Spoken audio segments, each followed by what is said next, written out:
Olá, sejam bem-vindos a Cerebral Influencer, o canal que traz conteúdos que estimulam o nosso cérebro a pensar.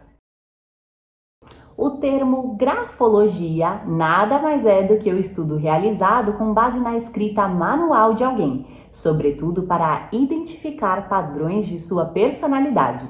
De fato, em produções cinematográficas é muito comum a análise da grafia de determinado personagem da história, justamente para o reconhecimento de características de psicopatia de um assassino, como, por exemplo, a lateralidade.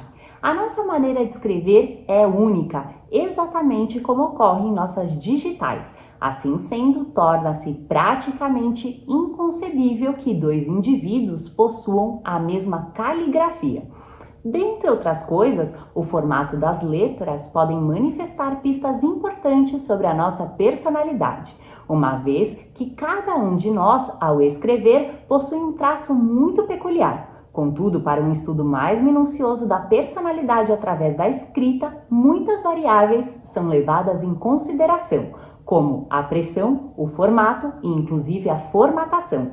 De modo geral, letras gigantescas expressam um culto demasiado ao ego, evidenciadas por uma marcante autoimagem e também pela necessidade de ser visto. Por outro lado, letras menores demonstram características relativas à introspecção, incluindo atributos como a objetividade, a atenção e a disciplina, enquanto que letras médias revelam equilíbrio, responsabilidade e concentração. Com relação à inclinação da grafia, quem escreve inclinado para a esquerda tende a ser mais egoísta e quem escreve inclinado para a direita, no entanto, mais altruísta.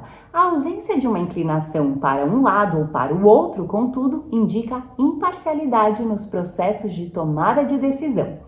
A largura entre uma letra e outra igualmente é avaliada pela grafologia. Quando a largura é muito pequena, o indivíduo manifesta geralmente uma tendência de ser mais introvertido. E quando a largura é grande, com palavras bem espaçadas, a tendência à extroversão é maior. No que tange à orientação da escrita, aquelas que são mais ascendentes revelam otimismo. A escrita para baixo, por outro lado, é indício de desmotivação. E, finalmente, a escrita horizontal remete a personalidades com maior tendência à colaboração. E você, já imaginava que a escrita poderia fornecer pistas sobre a nossa personalidade? Então, venha pensar fora da caixinha. Acesse www.cerebralinfluencer.com.br. Muito obrigada e até o próximo vídeo.